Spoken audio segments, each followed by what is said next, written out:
네, 오늘 함께 출애굽기 말씀을 살펴보면서 애굽이라는 강대국을 탈출하는 어떤 그 출애굽의 진정한 의미를 같이 한번 살펴봤으면 좋겠습니다.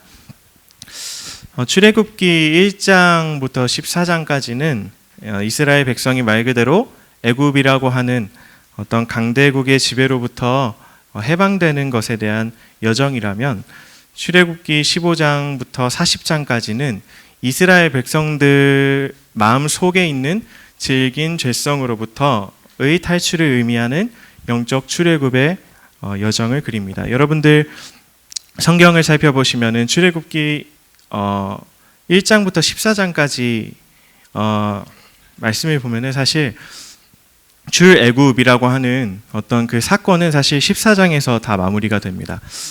그렇지만 출애굽기의 말씀은 성경 15장부터 40장까지의 지면을 할애하여서 이스라엘 마음 속에 있는 바로보다도 더 질긴 어떤 죄성을 하나님께서 어떻게 다루시는지, 그리고 그 죄성으로부터 어떻게 그들을 탈출시키시는지에 대한 여정을 말하고 있는 것입니다. 다시 말하자면 이스라엘에게 있어서 진짜 문제는 외부의 적 바로나 애굽이 아니라 그들의 마음 속에 있는 깊은 죄성이었다는 것입니다. 이스라엘 백성들은 출애굽기 19장, 20장에서 하나님과 언약 체결식을 가집니다. 20장에서 이스라엘 백성은 우레와 번개, 그리고 나팔 소리와 산의 연기 가운데 임재하시는 하나님의 영광을 본 상황이죠. 이것은 이스라엘 가운데 임하신 하나님의 강력한 임재 사건이었습니다. 하나님은 친히 이스라엘 백성들에게 십계명을 알려주시죠. 기존에는 항상 하나님께서 이 모세라고 하는 사람을 통해서 하나님의 말씀을 전하게 하셨지만, 이번에는 하나님께서 직접 이스라엘 백성들에게 말씀하시는 장면입니다. 이 사건은 결혼식에도 비유가 되는데, 이제는 하나님께서 이스라엘 백성들을 내 백성으로 삼으시고 내 소유로 삼겠다, 이렇게 말씀하시는 어떤 참 감격적인 장면입니다. 문제는 이 영광스러운 언약 체결식 이후에도 이스라엘 백성들은 자신들의 내부에 있는 죄에 대해서 자유하지 못하다는 것입니다. 언약식 후에 출애굽기 24장의 모세는 하나님으로부터 율법을 수여받기 위해서 40일 동안 시내산에 머물게 됩니다. 모세가 산에 올라가 있는 동안에 이스라엘 백성들 안에 있는 죄성들이 스멀스멀 올라옵니다. 출애굽기 32장의 금송아지 사건은 이스라엘 백성의 실상을 너무나도 적나라하게 우리에게 보여줍니다. 32장의 금송아지 사건은 어떤 사건이었습니까? 모세가 산에서 내려오는 것이 더딤을 보고 아론과 이스라엘 백성이 송아지의 형상을 새겨서 우상을 만들어 버린 것입니다. 너무나도 충격적입니다. 이스라엘 백성들은 분명 그들에게 직접 십계명을 통해서 너는 나 외에 다른 신들을 내게 두지 말라는 하나님의 말씀을 들었던 사람들이었습니다. 그런데 어떻게 이렇게 극악무도한 일을 하나님 앞에서 저지를 수 있단 말입니까? 그들의 말을 통해서 우리는 문제에 대한 실마리를 찾을 수 있는데요.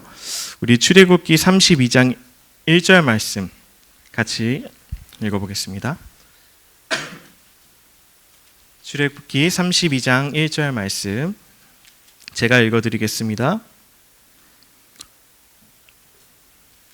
백성이 모세가 산에서 내려옴이 더딤을 보고 모여 백성이 아론에게 이르러 말하되 일어나라 우리를 위하여 우리를 인도할 신을 만들라.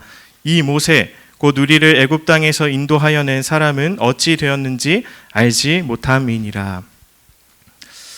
이스라엘 백성들은 분명 자신들을 애굽 땅에서 인도하여 낸 사람이 모세라고 말하고 있습니다. 여러분, 이 말이 사실입니까? 이스라엘 백성을 애굽에서 인도하여 낸 분은 누구시죠? 하나님이십니다. 그런데 오늘 이스라엘 백성은 우리들을 인도해 낸 이 모세가 사라졌다는 것입니다.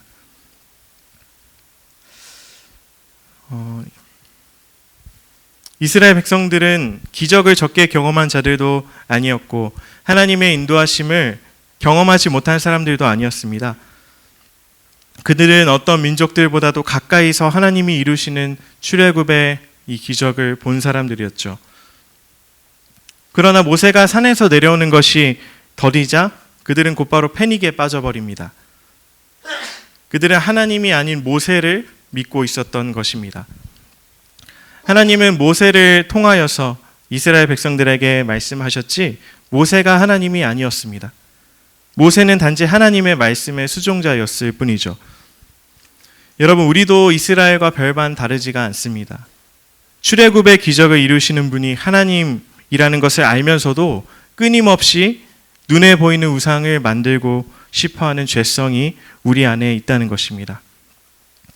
우리도 이스라엘 백성들 못지않게 하나님의 인도하심을 알고 경험한 자들입니다. 그러나 우리도 예배당을 잠시 떠나서 우리의 집으로 돌아가면 어느새 우리 안에 있는 죄성이 스멀스멀 올라옵니다. 세상에 살면서 출애굽하시는 분이 우리 하나님인 걸 알면서도 하나님이 아닌 다른 우상들을 만들기 시작합니다. 누군가는 그 우상이 스펙이 됩니다. 경쟁 사회에서 뒤처지지 않기 위해선 스펙이 있어야 된다라는 강박이 나를 괴롭게 합니다. 누군가와 나를 끊임없이 비교하면서 행복을 저울질합니다. 또 누군가는 돈이라는 우상을 만듭니다. 한 번뿐인 인생 내가 원하는 대로 살아가는 것이 최고다. 이런 욜로 의식에 우리가 젖어서 그 욜로 의식이 나를 이끌어가는 대로 그냥 그저 그렇게 살아가게 되는 거죠. 부적절한 방식으로 돈을 많이 벌어도 된다라는 이 세상 방식에 익숙해져 버립니다. 누군가에게는 그것이 관계 중독이 될 수 있습니다. 누군가는 음란물 중독으로 나타나기도 합니다. 그 밖에 수많은 양상으로 우리는 우상을 만들고 살아갑니다. 우상으로 삼는 그것이 나의 구원을 이룰 수 없는 대상임에도 불구하고 그것에 집착하게 되는 이 질기고도 아주 독한 죄성은 참으로 무섭습니다. 제가 전부 다 열거하지는 않았지만 우리는 얼마든지 우상을 새겨 만들 수 있는 사람들입니다. 이 죄성의 근본적인 문제는 하나님에 대해 알지만서도 언제든지 우리 마음은 순간순간 왜곡되고 오염된다는 것입니다. 마치 이스라엘 백성들이 32장 1절에 자신들이 인도해낸 분이 하나님이 아니라 모세라고 이야기하는 것처럼 말입니다. 우리는 우리의 마음의 인식을 믿을 수도 없고 신뢰할 수도 없다는 것을 알아야 합니다. 여러분, 이처럼 이스라엘 백성의 영적인 출애굽의 이 여정은 단순한 문제가 아니었습니다. 이스라엘 백성들 안에 있는 죄성은 생각보다 심각했습니다. 이것은 우리라고 별반 다른 것이 아닙니다. 이제 우리는 어떻게 해야 할까요? 어떻게 해야 우리 속에 있는 애굽, 이 우리의 죄성으로부터 탈출할 수 있을까요? 우리는 출애굽기의 본문을 살펴보면서 그 몇 가지 단서를 같이 찾아봤으면 좋겠습니다. 첫 번째로 이 영적인 출애굽에 있어서 어떤 성취를 이루는 것보다도 하나님이 함께 하신다는 것 자체가 중요하다는 것을 알아야 합니다. 먼저 모세가 이스라엘 백성이 범죄한 후에 하나님께 기도드리는 내용을 함께 살펴봅시다. 하나님께서는 죄송합니다. 제가 감기에 걸려가지고 하나님께서는 출애굽기 33장 1절 말씀에 모세에게 이스라엘 백성들을 이끌고 하나님이 주시기로 한 땅으로 올라가라고 말합니다. 하지만 하나님은 같이 가지 않겠다고 말씀하시죠. 이때 모세의 반응을 주목해서 살펴봅시다. 출애굽기 33장 15절 말씀 제가 읽어드리겠습니다. 모세가 여호와께 아뢰되 주께서 친히 가지 아니하시려거든 우리를 이곳에서 올려보내지 마옵소서. 33장 16절 나와 주의 백성이 주의 목전에 은총 입은 줄을 무엇으로 알리이까? 주께서 우리와 함께 행하심으로 나와 주의 백성을 천하 만민 중에 구별하심이 아니니까. 34장 9절 이르되 주여 내가 주께 은총을 입었거든 원하건대 주는 우리와 동행하옵소서. 이는 목이 뻣뻣한 백성이니이다. 우리의 악과 죄를 사하시고 우리를 주의 기업으로 삼으소서. 여러분, 모세는 왜 굳이 하나님께서 이스라엘 백성들과 함께 하시길 요청합니까? 하나님이 약속하신 것이 성취되는 것만으로도 우리에게 큰 복 아닌가요? 모세는 충분히 하나님의 언약의 말씀이 이루어지는 것으로 만족할 수 있었습니다. 그러나 그는 그렇지 않았습니다. 모세에게 더 중요한 것은 하나님이 이스라엘 백성과 동행하시는가에 대한 문제였습니다. 모세는 알았습니다. 이스라엘 백성들은 거룩하신 하나님의 임재 없이는 거룩해질 수 없는 연약한 사람들이라는 것을 알았던 것입니다.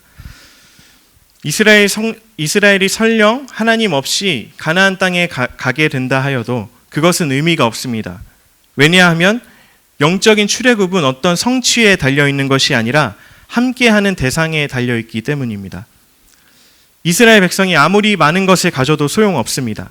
하나님의 언약의 말씀이 심지어 이루어져도 소용이 없습니다. 근본적으로 그들의 영적인 출애굽은 하나님께서 함께 하셔야만 가능한 여정인 것입니다. 여러분들이 잘 아시는 위대한 쇼맨이라는 영화 OST에 Never Enough라는 노래가 있습니다. 사실 영화 스토리상으로는 이게 그렇게 건전한 노래는 아닌데 가사만 두고 봤을 때는 굉장히 성경적이고 되게 은혜가 돼요. 계속해서 곱씹게 되는데 제가 한번 읽어드리겠습니다. 왜냐하면 내 사랑 당신 없이는 천 개의 조명이 비추어 주는 빛도 밤하늘에서 훔쳐온 이 모든 별들도 절대 충분할 수 없어요. 절대 충분할 수 없어요. 금으로 만든 탑을 줘도 부족해요. 이 두 손으로 세상을 지을 수 있죠. 하지만 충분할 수 없어요. 내 사랑 당신 없이는. 너무 은혜롭습니다. 막 이러면서 여주인공이 막 never never 이러면서 막 부르는데 제 마음이 울리더라고요. 여러분, 하나님이 함께 하시지 않는데 우리는 얼마든지 세상의 기준으로 봤을 때 성공할 수 있습니다. 내가 원하는 일을 성취할 수도 있죠. 표면적으로 봤을 때 이는 성공이지만 영의 눈으로 봤을 때 이것은 성공이 절대 될 수 없습니다. 우리는 지속적으로 내가 하고 있는 일의 성취 여부를 따지기보다 이 일 가운데 하나님께서 동행하고 계시는지에 대해서 민감하게 돌아볼 필요가 있습니다. 모세는 이 진리를 알고 있었습니다. 과연 모세는 어떻게 그 진리를 알았을까요? 모세가 처음 하나님께 부름을 받았던 장면으로 한번 돌아가 봅시다. 출애굽기 3장의 모세는 위대한 지도자이기 이전에 자신의 연약함에서 자유할 수 없는 한 인간이었습니다. 하나님께서 출애굽기 3장에서 모세를 부르실 때 모세는 어떤 상황이었습니까? 자신들의 동족들이 싸우고 있는데도 개입해서 리더십을 발휘할 수도 없는 나약하기 짝이 없는 인물이었습니다. 자신의 자질로 애굽 사람으로부터 이스라엘 백성을 구할 수 있을 거라 생각했던 것이 큰 오산이었습니다. 그는 연약하기 짝이 없는 인간이었습니다. 자신의 연약함을 제대로 안 모세는 왜 하나님께서 자신을 이스라엘을 애굽으로부터 인도해내는 사람으로 세우시는지 이해할 수 없었습니다. 출애굽기 3장 10절부터 11절 말씀 제가 읽어드리겠습니다.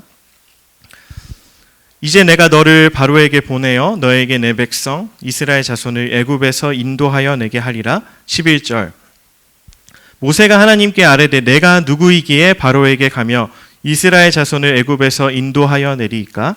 12절 하나님이 이르시되 내가 반드시 너와 함께 있으리라. 4장 10절 말씀. 오 주여 나는 본래 말을 잘 하지 못하는 자니이다. 주께서 주의 종에게 명령하신 후에도 역시 그러하니 나는 입이 뻣뻣하고 혀가 둔한 자니이다. 12절 이제 가라. 내가 내 입과 함께 있어서 할 말을 가르치리라. 여러분, 출애굽의 시작은 부족하고 입이 둔한 모세와 함께 하셨던 하나님으로부터 시작합니다.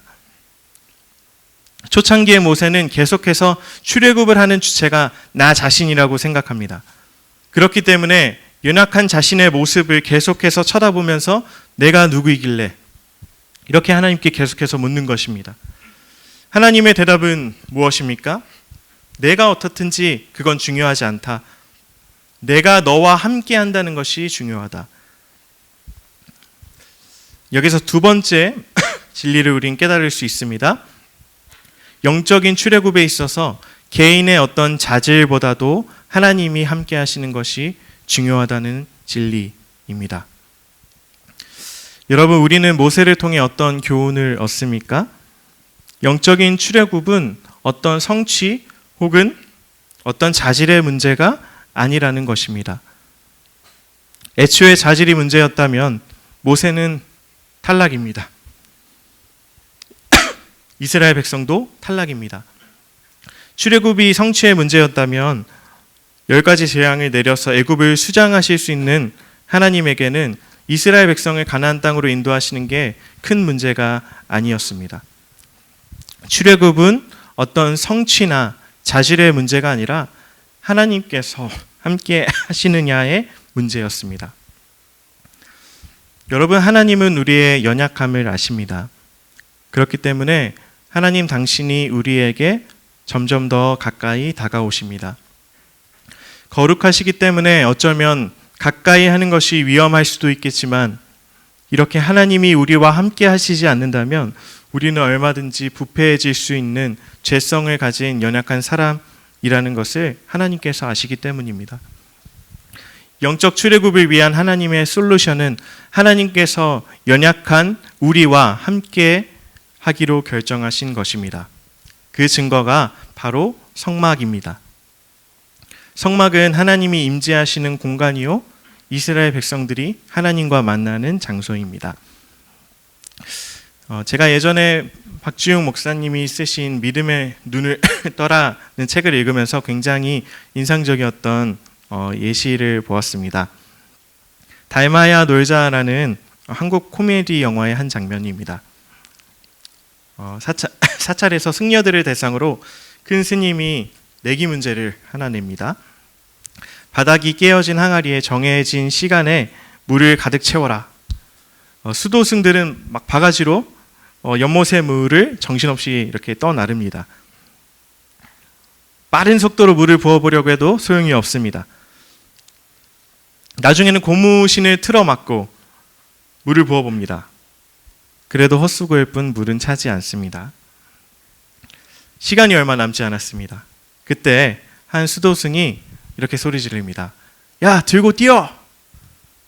그 항아리를 들고서 연못으로 갑니다. 연못으로 가서 그 밑빠진 독을 연못에 그냥 던져버립니다.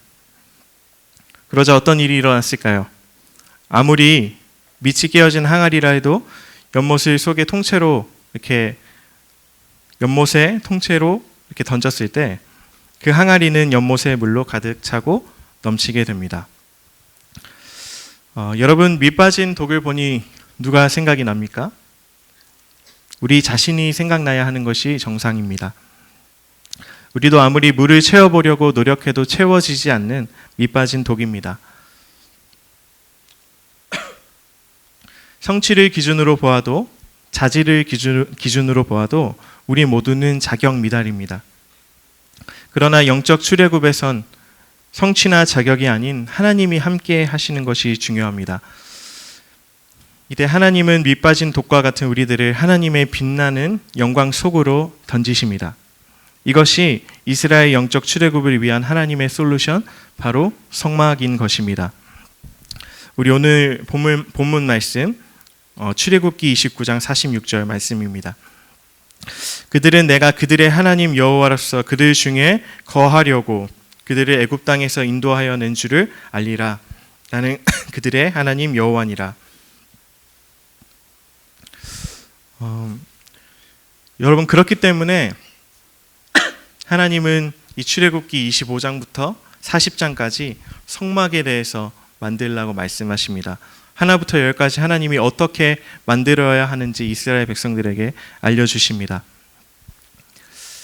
이것이 아까 예시 때 말씀드린 밑빠진 독에 물을 채우는 방법이요, 이스라엘 백성들의 내면의 죄로부터 탈출할 수 있었던 유일한 길이기 때문입니다. 하나님은 이 성막이라는 공간에서 이스라엘 백성과 만나고 그들 안에 거하기를 원하십니다. 이스라엘 백성들은 하나님과 만나는 길이 열리긴 했지만 이것은 제한적이었습니다. 매 제사 때마다 동물의 피 흘림을 통해서 이 대속의 의식을 치러야 했고, 지성소라 하는 성막의 가장 깊숙한 곳에는 대제사장만이 출입할 수 있었습니다. 이처럼 이스라엘이 거룩하신 하나님의 임재 속으로 들어가는 일은 생각보다 복잡한 절차와 의식을 통과해야만 하는 것이었습니다. 하지만 여러분, 신약의 시대를 사는 우리들에게는 더 이상 성막이 필요하지 않습니다. 왜냐하면 바로 예수 그리스도께서 우리의 성막이 되어 주셨기 때문입니다. 성막에서 하나님을 만나기 위해 염소나 송아지의 피가 필요했는데 이제는 예수 그리스도께서 자신의 피로 영원한 속죄를 이루셨다는 것입니다. 이게 무슨 말입니까?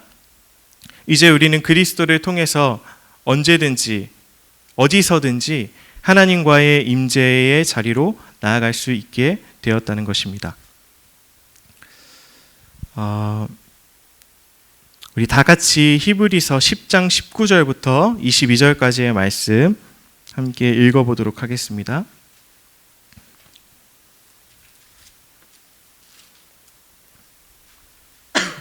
히브리서 10장 19절부터 22절까지의 말씀입니다. 다 같이 합독하도록 하겠습니다. 그러므로 형제들아, 우리가 예수의 피를 힘입어 성소에 들어갈 담력을 얻었나니 그 길은 우리를 위하여 휘장 가운데로 열어놓으신 새로운 살 길이요 휘장은 곧 그의 육체니라. 또 하나님의 집 다스리는 큰 제사장이 계시매 그가 마음의 뿌림을 받아 악한 앙심으로부터 벗어나고 몸은 맑은 물로 씻음을 받았으니 마음과 전한 믿음으로 하나님께 나아가자. 아멘. 여러분, 여기 20절 말씀을 보면은 예수의 피를 힘입어서 성소에 들어갈 담력을 얻었는데 그 길은 우리를 위하여 휘장 가운데를 열어놓으신 새로운 살길이라고 말합니다.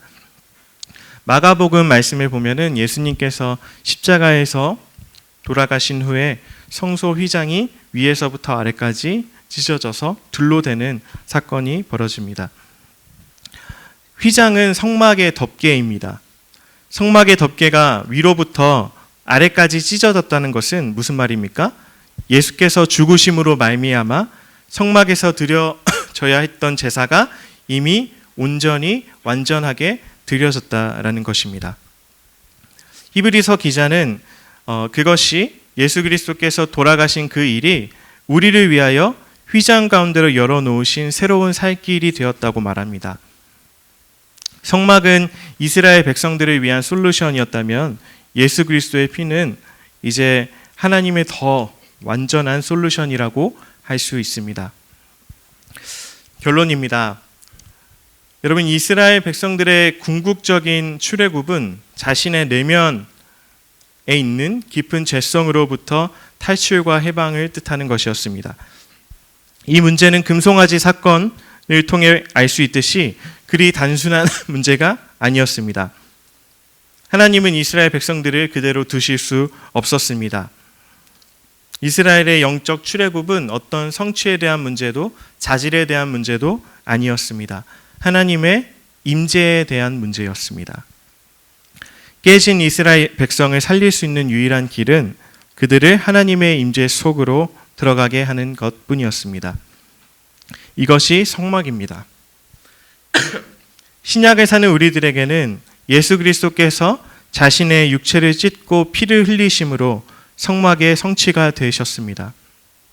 이제 우리들에게 하나님이 원하시는 것은 단 한 가지입니다. 히브리서 10장 22절 말씀 다 같이 읽겠습니다. 히브리서 10장 22절 말씀 시작. 몸은 맑은 물로 씻음을 받았으니 참 마음과 온전한 믿음으로 하나님께 나아가자. 예수 그리스도의 보혈의 능력을 의지하여 하나님께 참 마음과 온전한 믿음으로 나아가는 것입니다.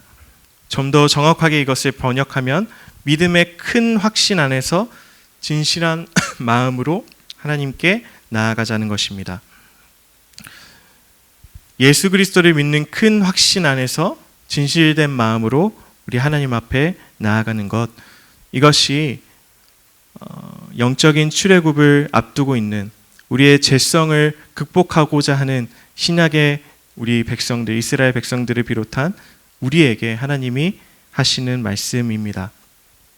영적인 출애굽은 하나님의 임재 속으로 들어갈 때만 가능합니다. 우리 모두가 우리의 깊은 죄성, 이것으로부터 해방되는 이 영적인 출애굽의 여정을 걷고 있을 거라고 생각합니다. 여러분, 그렇지만 어떤 성취보다도, 어떤 자질보다도 우리가 하나님의 영광에 깊이 들어갈 때 하나님께서, 거룩하신 하나님께서 우리의 마음속에 있는 죄악들로부터 해방시키시고 그것으로부터 자유하게 하실 줄 믿습니다. 오늘도 내일도 우리 평생의 삶이 예수님의 보혈을 의지하여서 하나님의 깊은 임재 속으로 들어가 영적인 출애굽을 경험하는 우리의 모두의 인생이 되기를 원합니다. 다 같이 예수 피를 힘입어 찬양하고 기도하는 시간 좀 가지도록 하겠습니다.